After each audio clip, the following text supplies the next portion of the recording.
Welcome to the Fear and Greed Business Interview. I'm Sean Aylmer. It was a big week last week for the ASX. The local market came close to a record high. Wall Street did hit a record high. So where's it all heading? It's a good time to assess where we're at and where investors are seeing the opportunities. Remember, this is general information only, and you should always seek professional advice before making investment decisions. Matthew Kidman is the principal of Centennial Asset Management. Matthew, welcome back to Fear and Greed. Hi, Sean. Yes, and Dow 40,000 ever so briefly during the week. Yeah, very exciting. Very exciting. What's driving it?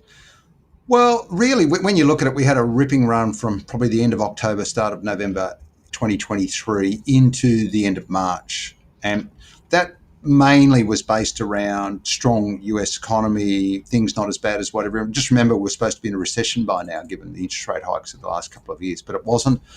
And of course, the belief that maybe we'd seen the worst of inflation. By about March, though, it became pretty obvious that maybe inflation was a bit stickier. This last mile of trying to get, we've gone from 8% down to into the threes, but we can't get into those target ranges with a 2 in front of it. And so that was the beginning of this sideways movement now. I know we want to talk about record highs, but we reached a high in March. We fell away during April, and we've had a bit of a bounce back in the US earnings reporting season. But we're kind of going sideways at the moment. The Dow couldn't go on from 40,000. It's tapered off a little bit at the end of last week. So, we're tracking it. And as usual, interest rates and earnings are driving the market. So where to from here, though? I mean, the sideways movement over the past couple of months, do you expect that to continue for the rest of this year? I think the middle of this year is going to be a bit choppy. The market can't get a grip on this inflation story. And so it's been through earnings results, and they in the US, and they were generally better. And you can see in the company's technology, once again, did well. Manufacturing's doing quite well. The consumer has tapered off, though. So you've seen stocks like Lululemon, which were hero stocks in the US, come off quite a lot in the last 2 or 3 months. And it's actually working out the same way here. Behind that, though, is the bigger issue around market movements, which is where do interest rates go? And we still don't quite know. The market keeps thinking they've got a grip on it, but then it doesn't quite work out the way they want. So what happens from here is anyone's guess, but I'm going to have a guess, and that is that inflation probably hangs around here and the economy's slow gradually into the course of the year. And then we might get a window for a rate cut. I think in Australia you can definitely do it. Since Easter, end of March, start of April, the consumer has softened. Just about every company that's reported, every company we've spoken to, the consumer has backed off a little bit. Now, that doesn't mean inflation is going to come down straight away, but the labour markets should soften during the course of the year, and that will give us a window to cut rates maybe the back end of this year.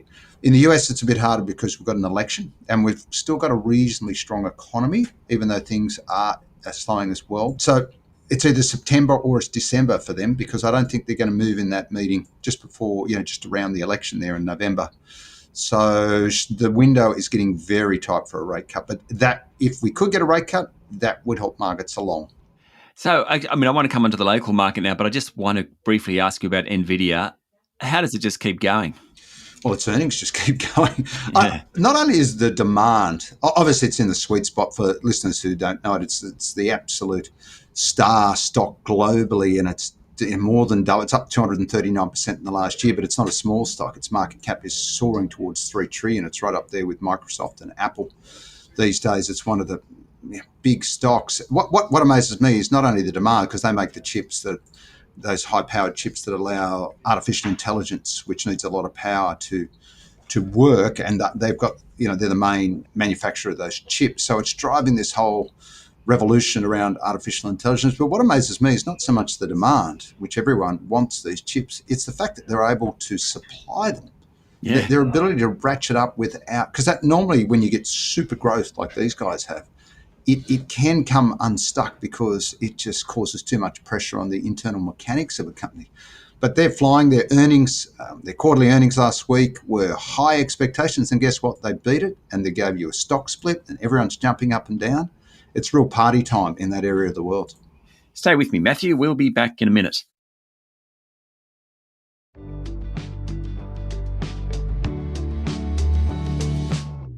My guest this morning is Matthew Kidman, Principal at Centennial Asset Management. Okay, so let's bring it home. In Australia, with the macro environment that you've just described a moment ago, let's start with the retailers, because I know you are very across many of the retailers and consumer discretionary stocks. Where do they sit?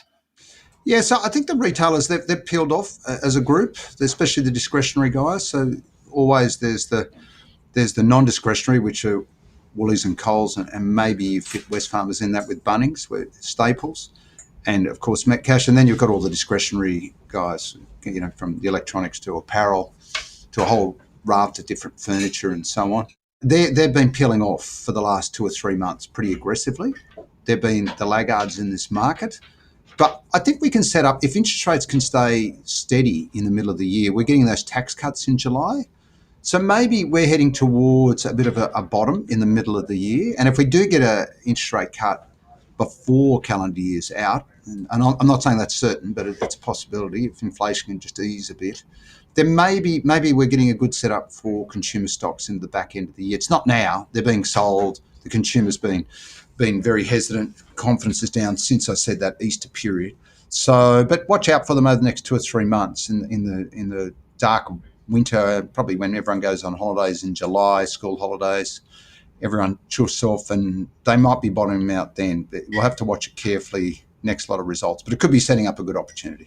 And any particular stock in that area that it's worth keeping an eye on? Oh, look, I don't think you need to be too selective. We've got some great retailers in this country. We're one of the, and by that stage, with prices coming off, you go for the best people in the different sectors. So JB Hi-Fi and Electronics, Nick Scarley in furniture. We like Beacon Lighting. They do a good job. So there's a whole bunch of really good retailers in Australia that, prices are coming down, multiples are getting crunched. Just keep an eye on it. As I said, don't move yet, but keep an eye on it. Don't forget them totally. What about industrial? Such a generic term, because so many companies fit into that, the industrials space, from the Treasury Winer stuff. I mean, all sorts of groups sit in that. What do you think about industrials generally? And are there any themes in that area or sectors within industrials that you like? Yeah, look, as you say, industrials go right across the board. And in Australia, you get, from global groups down to domestic. I think on the domestic front, there's still a lot of, it surprises me, but there's still a lot of spend in certain areas.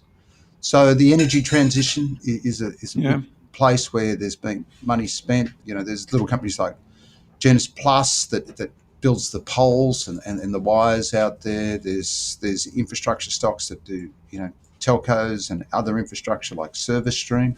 They're all doing pretty well. They're not blowing the barn doors off, but they're doing pretty well. Property is a bit of a tougher game.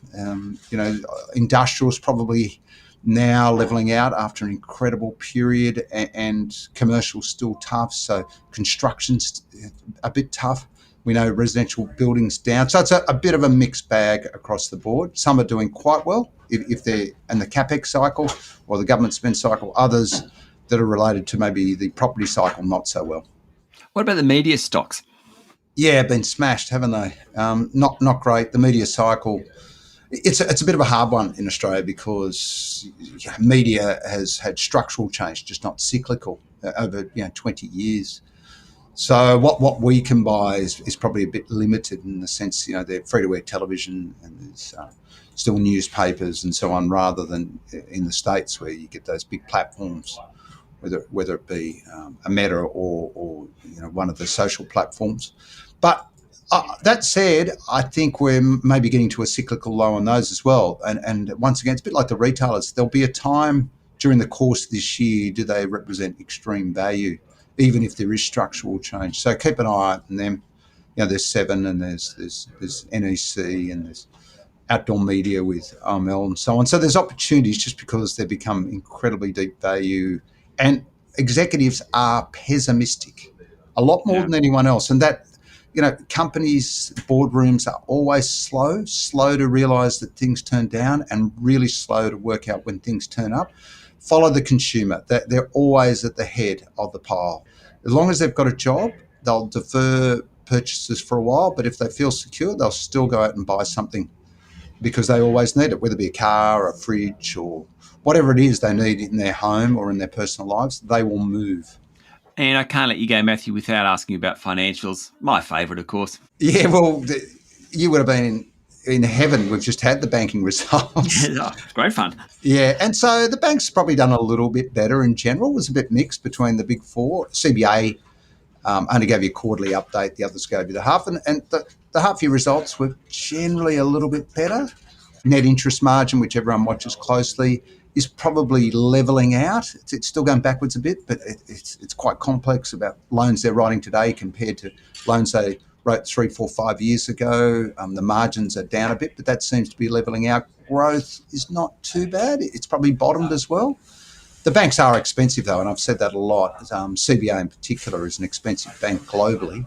But you'd have to say that it's, they've got lots of capital. They've been giving it back to you. Your dividend's probably safe for the moment, and it's quite steady seas as opposed to being rough or high growth. But as you know, or maybe you don't, but I'll say it, I'm quite bullish on the outlook for Australia because we're short housing. Yeah. So we've got to resolve that issue. It's not easy because developers can't make great margins and prices are stretched. But I think over the course of the next 2 or 3 years, there's got to be a lot of construction around housing to make up for what we haven't built in the past.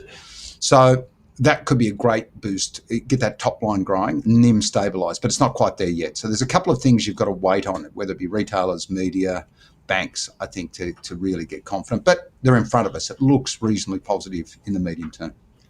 Stock pickers market then?